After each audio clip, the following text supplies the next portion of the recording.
Cómo una mujer dedicada a Dios terminó siendo la chispa que encendió una de las masacres más brutales de México. No hablamos de leyendas inventadas ni de cuentos para asustar niños, sino de un hecho que marcó la vida de un pueblo entero. Prepárate, porque esta historia revela cómo la fe, la inocencia y la maldad se cruzaron en un mismo escenario, y cómo una sola decisión puede arrastrar a todo un pueblo a la tragedia. Estás en Voces del Norte. Cuéntanos en los comentarios desde qué ciudad nos estás viendo, y si aún no lo has hecho, deja tu like para que más gente conozca estas historias ocultas. La protagonista de esta historia se llamaba hermana Rebeca Madrigal. Tenía apenas 23 años cuando llegó al olvidado pueblo de San Rafael, Chihuahua, en pleno 1913, un año donde la revolución había convertido a México en un campo de batalla constante. Los campesinos vivían entre el miedo a los federales, la esperanza en los revolucionarios y la resignación de que la violencia podía tocar su puerta en cualquier momento. Rebeca bajó de una diligencia polvorienta cargando muy poco, una maleta de cuero gastada, un crucifijo que perteneció a su abuela y una fe tan fuerte que parecía inquebrantable. No sabía que ese mismo día, en las calles cercanas, un hombre llamado Coronel Juvenal Gentris, uno de los militares más crueles de la zona, planeaba cómo despojar a los campesinos de sus tierras a punta de amenazas y fusiles. El pueblo recibió a la joven con esa mezcla de curiosidad y miedo que despierta lo desconocido. Muchos pensaban que no duraría ni una semana en un lugar marcado por la violencia. Pero para sorpresa de todos, Rebeca no vino a esconderse, vino a servir. De inmediato empezó a visitar enfermos, a preparar remedios con hierbas y a ofrecer palabras de consuelo a gente que llevaba años sin escuchar algo distinto al ruido de los rifles. Cuentan que sanó la pierna de un herrero herido por una bala federal, que multiplicó el maíz en la cocina de una viuda y que hasta logró que un pozo seco volviera a dar agua después de rezar. Para unos eran simples coincidencias, para otros, auténticos milagros. La noticia corrió rápido. La monja de ojos verdes, como ya la llamaban, se convirtió en un símbolo de esperanza para los más pobres. Y eso, en tiempos de guerra, era un peligro. Porque la esperanza unía a la gente, y la gente unida empezaba a desafiar al poder. Mientras ella entregaba comida y medicina, el coronel Gentris la observaba desde la ventana de su cuartel improvisado. Un hombre corpulento, de rostro duro y fama de abusar de todo lo que tocaba. Su lugarteniente, el Tuerto Salinas, le informó: llegó una monja al pueblo, dicen que es muy bonita. Y en ese instante, la lujuria del coronel se mezcló con su deseo de control.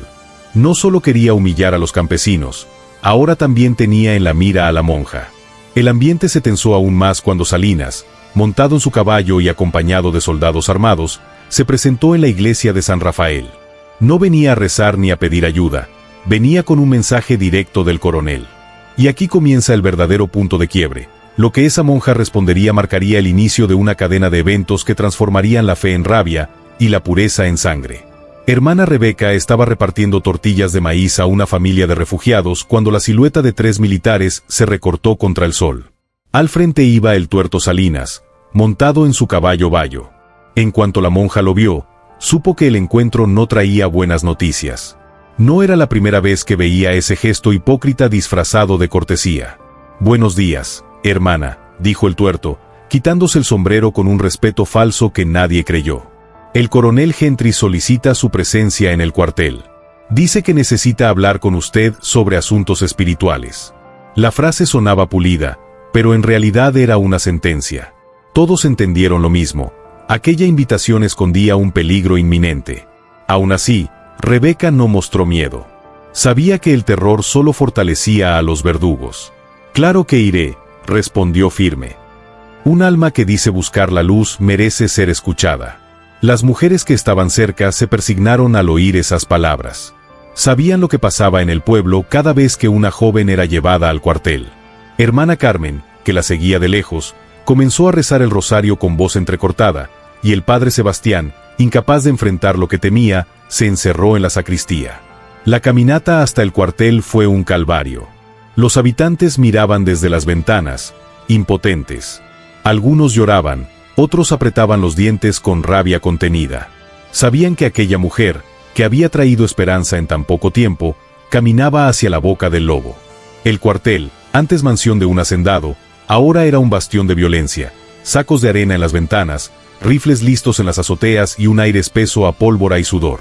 Allí, en la entrada, esperaba el coronel Gentris. Bigote grasiento, uniforme sucio, mirada de cazador. «Hermana», dijo con voz melosa, mientras se relamía los labios, «qué honor tenerla en mi casa. Entre, tenemos mucho de qué hablar». La monja cruzó la puerta sin vacilar. Para el pueblo entero, ese sonido de la puerta cerrándose fue como escuchar una celda clausurándose. Dentro, el ambiente era peor. Hedor a tequila viejo, paredes llenas de mapas con alfileres marcando movimientos rebeldes, y un escritorio manchado por la rutina de un militar que vivía más en el vicio que en la estrategia. Gentris la hizo sentar y comenzó su juego. «He oído hablar de usted», dijo, sirviéndose tequila sin ofrecerle. «Cuentan que hace milagros, que cura a los enfermos con solo tocarlos. ¿Es cierto?» Rebeca lo miró directo. «Soy solo un instrumento de Dios. Si algo ocurre a través de mí, es porque Él lo permite». Aquella respuesta que al pueblo le devolvía fe, al coronel solo lo excitaba en su soberbia. Caminó hacia la ventana, fingiendo reflexión, y luego lanzó su sentencia. «Los únicos milagros verdaderos son los que un hombre toma con sus propias manos». El silencio se volvió insoportable. Rebeca entendió lo que venía. Se puso de pie, intentando retirarse con dignidad. «Si me llamó para confesarse, lo escucho. Pero si fue por otra razón, debo regresar a mis deberes». No alcanzó a dar un paso. Gentris se interpuso, pesado, jadeante, con los ojos encendidos por un deseo brutal. «Los deberes pueden esperar, hermana. Pero lo que yo necesito, no». Fue el inicio del infierno. La monja retrocedió hasta sentir la pared fría en la espalda. Rogó, suplicó. «Soy una mujer consagrada a Dios. No puede». Pero sus palabras solo alimentaron la lujuria del coronel. Su sonrisa torcida, su lengua húmeda, sus manos extendiéndose hacia ella eran la confirmación de lo que todos temían. El grito de Rebeca desgarró las paredes del cuartel. No era solo un grito de terror, sino de un alma que acababa de comprender que la maldad humana no tenía límites. Luchó, arañó, pateó, se resistió como pudo, pero la fuerza del militar era descomunal. Nadie acudió. Afuera, los soldados sabían lo que ocurría y habían aprendido a obedecer la orden de no molestar durante la confesión. Cuando todo terminó, la joven estaba destrozada. Su hábito roto, su pureza arrebatada, su mirada perdida en un punto que ya no pertenecía a la tierra. Gentris, satisfecho, le lanzó una amenaza. «Si cuentas algo, mataré a cada niño de este pueblo. Uno por uno». Rebeca salió tambaleante, pero no derramó lágrimas. Caminó como un fantasma, con la dignidad rota por dentro, pero con el alma encendiendo un clamor que ningún hombre podría apagar: justicia. El pueblo la vio pasar. Nadie preguntó, no hizo falta. En su rostro estaba todo dicho: inocencia asesinada, dolor contenido y un presagio inevitable. Porque si algo sabían los habitantes de San Rafael era que su padre, don Roberval Sierras, no dejaría que esa afrenta quedara impune. Lo que Gentris había desatado ese día no era solo un crimen. Era el inicio de la furia más sangrienta que Chihuahua recordaría. La noticia del ultraje a la hermana Rebeca se propagó como pólvora encendida. En los pueblos del norte, donde los rumores corrían más rápido que los telegramas, la indignación se movía de boca en boca con la fuerza de un trueno. El primero en hablar fue el padre Sebastián. Avergonzado por no haber intervenido, descargó su conciencia con un arriero que pasaba rumbo a las minas. Temblando, le confesó lo que había visto desde la ventana de la sacristía, como el coronel Gentris había arrastrado a la monja al infierno del cuartel.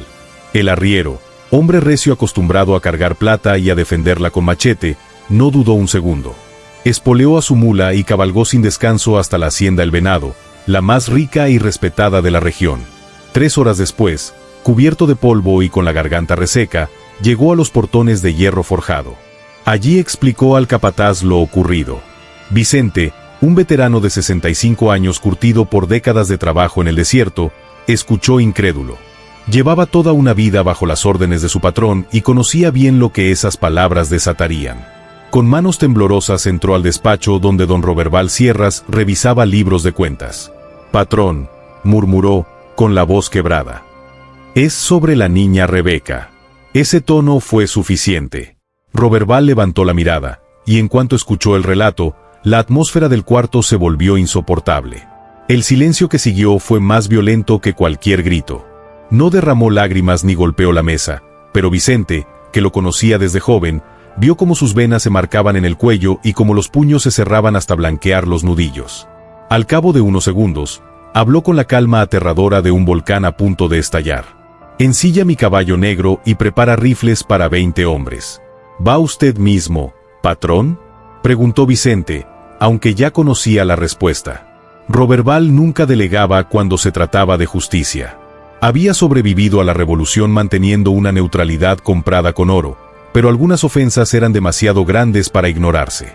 «Voy por mi hija», dijo con voz de trueno. «Y después, voy a buscar a Villa». Aquella frase quedó grabada en la memoria de los presentes como el anuncio de una tormenta. En cuestión de minutos, 20 jinetes salieron de El Venado. Eran vaqueros leales, hombres acostumbrados a enfrentar bandidos y federales por igual. Cabalgaban armados hasta los dientes, en silencio, levantando una nube de polvo visible desde kilómetros.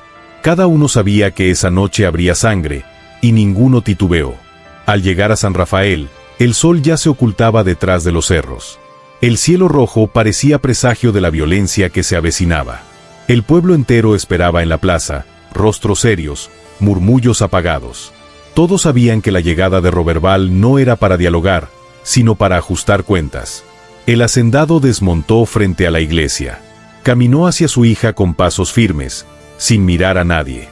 Hermana Rebeca estaba sentada en un banco roto, envuelta en un zarape que ocultaba el hábito desgarrado. Cuando lo vio, por primera vez desde el ultraje rompió en lágrimas. «Papá», susurró con voz quebrada. Roberval la abrazó con ternura, pero su mirada se dirigió de inmediato al cuartel, donde brillaban las luces de los faroles. «Ya llegué, mija», le murmuró al oído. «Y ahora ese desgraciado va a pagar cada lágrima que te hizo derramar». No era solo una promesa, era una sentencia. Esa misma noche, mientras Rebeca descansaba bajo el cuidado de hermana Carmen, su padre escribió una carta que cambiaría el rumbo de Chihuahua. Con manos firmes, redactó: «Del general Francisco Villa he escuchado que usted defiende a las mujeres y castiga a los cobardes. Le pido venir a San Rafael. Tengo trabajo que solo un hombre como usted puede hacer. El pago será en oro, la satisfacción en justicia. Atentamente, Roberval Sierras». Selló el mensaje con lacre rojo y lo entregó a un joven jinete que conocía los caminos secretos de la sierra. «No vuelvas sin él», ordenó. 3 días después, la carta llegó al campamento de Pancho Villa, en la Sierra de la Silla. El general estaba junto a la fogata compartiendo carne asada con Tomás Urbina y el Rojo, cuando el mensajero apareció con el caballo exhausto. Villa leyó 2 veces. Su rostro endureció, sus mandíbulas se apretaron hasta marcarse como cuerdas tensas. Dionisio, su hombre de confianza, preguntó: «¿Qué dice, mi general?». El centauro del norte dobló la carta lentamente, guardándola en el bolsillo. Con voz baja, respondió: «Que hay un federal hijo de la chingada que necesita aprender modales. Y ustedes saben que yo siempre he sido buen maestro». Los dorados rieron, pero no era alegría, era la risa de lobos oliendo sangre. Villa tenía un código implacable: fusilaba a violadores, quemaba cuarteles donde se ultrajaba a mujeres, y en cada pueblo era recordado como protector de madres y esposas. «¿Quién es ese coronel?», preguntó Urbina, afilando su cuchillo. El viejo Vega contestó: «Juvenal Gentris. De los peores. Tiene un cuartel en San Rafael con unos 50 hombres, tan brutos como él». Villa se levantó de golpe, su silueta recortada contra el fuego. 50 soldados, contra 12 de los míos. Números justos. Sus hombres aullaron como jauría. La decisión estaba tomada. Villa no dejaría impune aquel crimen. Montó su caballo a alazán y gritó: «Muchachos, vamos a enseñarle a ese coronel que en México a las mujeres se les respeta, o se muere en el intento». El grito de aprobación retumbó en la sierra. Esa noche comenzó la marcha que quedaría registrada como una de las venganzas más feroces de la revolución. Cabalgaron sin descanso durante la noche, guiados por senderos que no aparecían en ningún mapa. Eran rutas que solo los hombres de Villa conocían, trazadas con años de experiencia en la guerra y en la huida de emboscadas federales. Cada curva del cañón, cada vereda escondida en la sierra, era una ventaja estratégica que garantizaba que ningún espía pudiera seguirles el rastro. Al frente iba Pancho Villa, firme sobre su caballo alazán, con el sombrero bien calado y la mirada fija en el horizonte. No era un paseo, su mente calculaba distancias, tiempos de reacción, puntos débiles del enemigo. Detrás de él, sus 12 hombres de confianza cabalgaban en silencio absoluto, conscientes de que cada metro recorrido los acercaba a un enfrentamiento del que tal vez no regresarían. No era cualquier grupo de jinetes. Eran veteranos curtidos en la Guerra Civil Mexicana, hombres que ya habían probado la pólvora y que habían sobrevivido gracias a su puntería y disciplina. El Negro Domínguez, por ejemplo, llevaba consigo su Winchester preferido, un rifle legendario en la región porque nunca había fallado en los momentos decisivos. Martín López, encargado de cargar las municiones, transportaba la ametralladora que se convertiría en el arma clave para barrer cualquier resistencia desde lo alto del pueblo. Cada uno tenía un rol específico, y Villa sabía que sin esa coordinación milimétrica, el ataque podía fracasar. Cuando el sol comenzó a despuntar detrás de los cerros, los hombres llegaron a las afueras de San Rafael. El amanecer parecía teñido de rojo, como si la naturaleza misma anticipara el derramamiento de sangre que estaba por suceder. Villa se detuvo en un arroyo seco, un punto seguro donde los caballos podían descansar y, sobre todo, donde él podía observar el pueblo con calma. Su mirada se clavó en el cuartel federal, un edificio robusto de adobe y madera que dominaba el centro de San Rafael. Era, sin duda, la pieza que sostenía el poder de los federales en la región. «Ahí está», murmuró Crescencio Márquez, señalando la construcción. «Todavía duermen». Villa apenas sonrió. Esa sonrisa, fría y calculada, decía más que cualquier grito de guerra, pues vamos a despertarlos. En la plaza del pueblo ya lo esperaba don Roberval Sierras, acompañado de 20 de sus vaqueros más leales. Todos estaban montados y armados, listos para la confrontación. El encuentro entre Roberval y Villa fue breve pero cargado de significado. Se midieron como dos hombres que entienden que la fuerza no siempre se mide por el dinero ni por la fama, sino por el carácter y el valor. «Gracias por venir», dijo Roberval con voz firme. Villa respondió quitándose el sombrero, un gesto de respeto hacia otro hombre que defendía el honor de su familia. «Nadie toca a las mujeres en mi territorio sin pagar el precio», sentenció. «Y desde ahora, San Rafael es mi territorio». Los preparativos se realizaron en cuestión de minutos.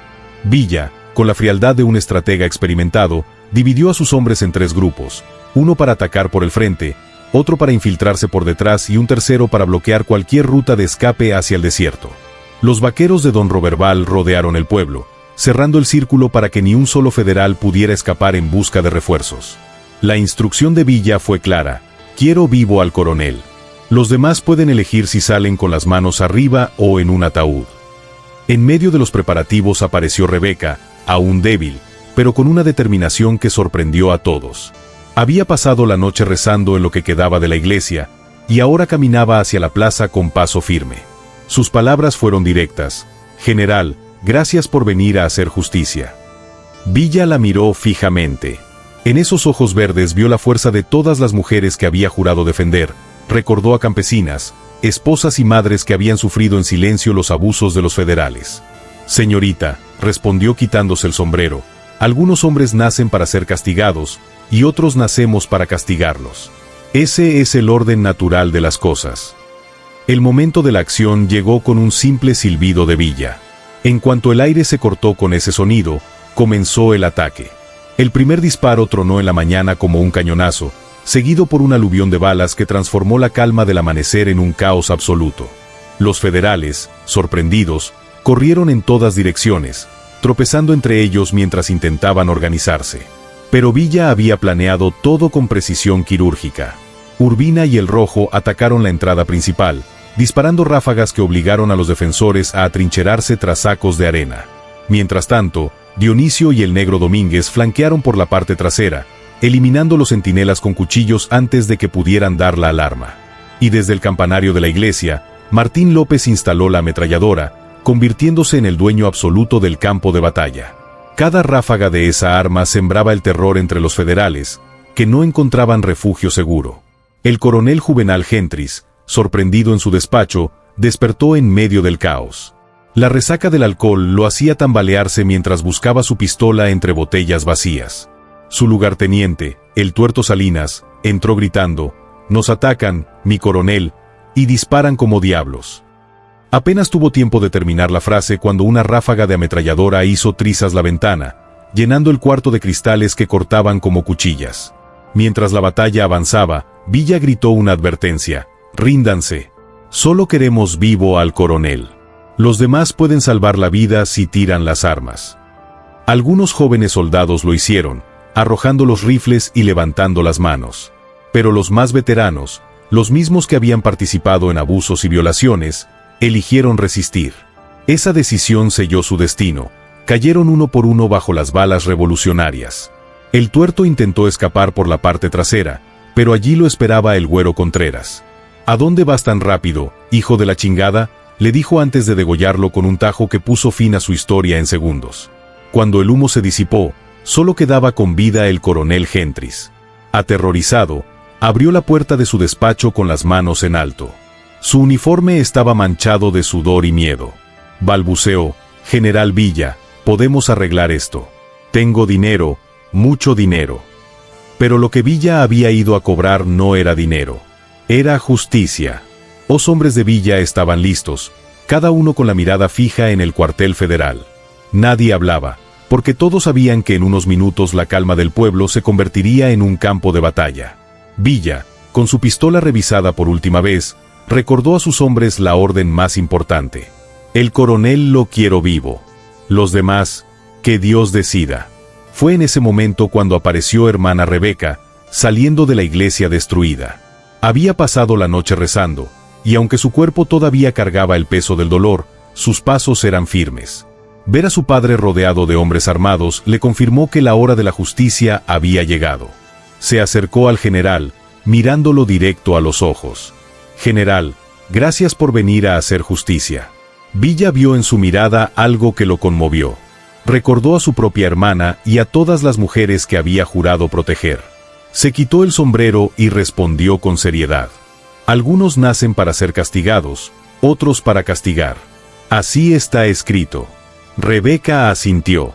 Por primera vez desde su tragedia, sintió una chispa de paz.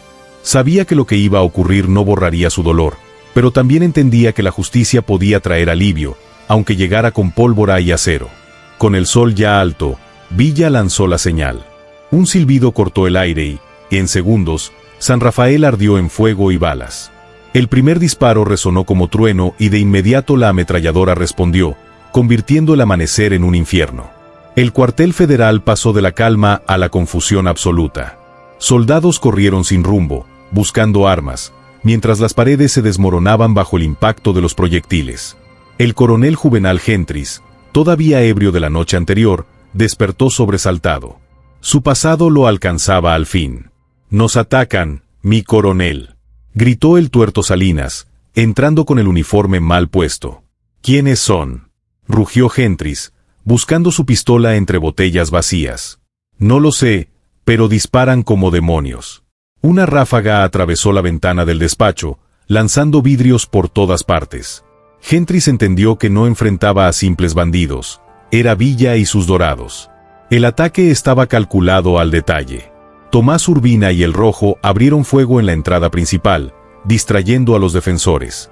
Dionisio y el Negro Domínguez entraron por atrás, eliminando a los centinelas en silencio. Y en lo alto de la iglesia, Martín López colocó una ametralladora que dominaba todo el patio. Era una táctica perfecta, un ajedrez de guerra. Los federales pelearon con desesperación, sabiendo que no habría perdón. Pero uno a uno caían. El capitán Esteban Ruiz intentó organizar resistencia, y una bala en la frente lo cayó.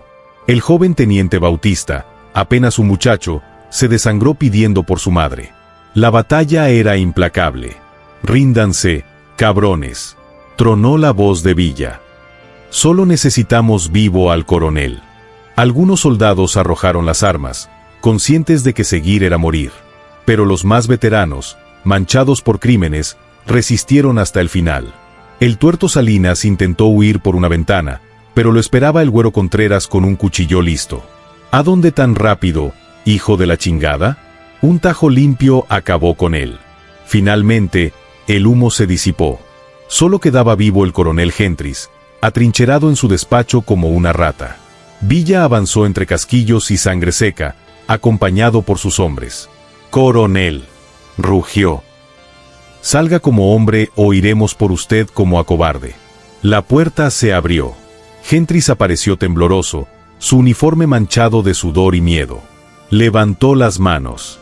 General Villa, podemos arreglar esto. Tengo dinero, mucho dinero. Villa lo observó en silencio. Cada segundo era un juicio. Finalmente habló. Hay cosas que no se compran con dinero. El honor de una mujer es una de ellas. Gentris quiso suplicar, pero no hubo tiempo. El machete de Villa brilló al sol y bajó con fuerza. En un instante, la cabeza del coronel rodó por el suelo. La justicia había hablado. El silencio que siguió fue sepulcral. Los habitantes salieron poco a poco de sus casas, mirando con mezcla de horror y alivio los cuerpos de los federales. El aire olía a pólvora y sangre, pero también a algo distinto: justicia. Hermana Rebeca se acercó al cadáver de su agresor. No temblaba.